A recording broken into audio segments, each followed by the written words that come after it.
ನಾವು ತ್ರಿಪುರಾಗೆ ಬಂದಿದ್ದೀವಿ. ಇಲ್ಲಿ ಒಂದು ಶಕ್ತಿಪೀಠಕ್ಕೆ ಬಂದಿದ್ದೀವಿ. ಈಗ ನಾವು ದೇವಸ್ಥಾನಕ್ಕೆ. ಇದು ಒಂದು ಶಕ್ತಿಪೀಠ. ಇದು ಸತಿದು ಬೆರಳು ಬಿದ್ದಂಥ ಜಾಗ. ಇದೊಂದು ಇದು ಶಕ್ತಿಪೀಠ. ಇದು ಅಲ್ಲಿ ಪೂಜೆಗೆ ತೊಗೊಳ್ತಾ ಇರ್ತಕ್ಕಂಥ ಸಾಮಾನು. ನಾವು ಅಲ್ಲಿ ಚುನರಿ ಮತ್ತು ಸಾಮಾನುಗಳು, ಪೂಜೆ ಸಾಮಾನುಗಳು, ಹಾರ, ಸ್ವೀಟ್ಸು ಎಲ್ಲನೂ ತೊಗೊಂಡು ಇಲ್ಲಿಂದ ನಾವು ಪೂಜೆಗೆ ಹೋಗ್ತೀವಿ. ಶೃಂಗಾರ ಸಾಮಾನೆಲ್ಲ ತೊಗೊಳ್ತೀವಿ ಅಲ್ಲಿ ಪೂಜೆಗೆ. ಅಲ್ಲಿ ಶೃಂಗಾರ ಸಾಮಾನು, ಹೂವು ಎಲ್ಲ ಕೊಡ್ತಾರೆ ಅಲ್ಲಿ. ಅದೆಲ್ಲ ತಗೊಂಡು ನಾವು ತಾಯಿ ಹತ್ರಕ್ಕೆ ಹೋಗ್ತೀವಿ ನಾವು ಪೂಜೆಗಳಿಗೆ. ಇದು ಒಂದು ಶಕ್ತಿಪೀಠ ಆಗಿರೋದ್ರಿಂದ ತುಂಬ ಇವತ್ತು ಶುಕ್ರವಾರ, ಅದಕ್ಕೆ ಹಾಕ್ತಾಯಿದ್ದೀನಿ.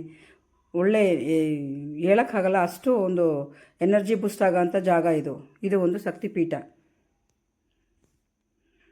ತುಂಬ ಚೆನ್ನಾಗಿದೆ. ನನಗೇನ್ಕ ನೋಡಿದ ರೋಮನೇ ಒಂಥರ ತುಂಬ ವೈಬ್ರೇಷನ್ ಇತ್ತು ಇಲ್ಲಿ ದೇವಸ್ಥಾನದಲ್ಲಿ. ತುಂಬ ಚೆನ್ನಾಗಿದೆ ದೇವಸ್ಥಾನ. ತ್ರಿಪುರದಲ್ಲಿರ್ತಕ್ಕಂಥ ಇದೊಂದು ಶಕ್ತಿಪೀಠ. ತ್ರಿಪುರ ಸುಂದರ ದೇವಿ ತಾಯಿ ಹೆಸರು. ಇದು ಹೆಬ್ಬೆರಳು ಬಿದ್ದಂಥ ಜಾಗ ತಾಯಿದು, ಸತಿದು. ತುಂಬ ಚೆನ್ನಾಗಿದೆ. ತುಂಬ ವೈಬ್ರೇಷನ್ ಇರ್ತಕ್ಕಂಥ ಜಾಗ ಇದು. ಹೇಳೋಕ್ಕಾಗಲ್ಲ.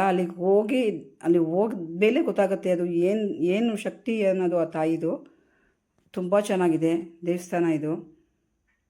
ಆ ತಾಯಿ ಅನ್ಕೊಂಡು ನೋಡಿದರೆ ಅಷ್ಟು ತುಂಬ ರೋಮಾಂಚನ ಅನಿಸುತ್ತೆ. ನಾನಿಷ್ಟು ವಿಡಿಯೋ ಮಾಡಿ ನಿಮಗೆ ಹಾಕ್ತಾಯಿದ್ದೀನಿ, ನೀವು ನೋಡಿ. ತ್ರಿಪುರ ಸುಂದರ ತಾಯಿ ಎಷ್ಟು ಚೆನ್ನಾಗಿ ಕಾಣ್ತಾ ಇದ್ದಾಳೆ ಅಂತ. ನನಗೆ ಎಷ್ಟಾಗುತ್ತೆ ಅಷ್ಟು ವಿಡಿಯೋ ಮಾಡಿದ್ದೀನಿ ನೋಡಿ.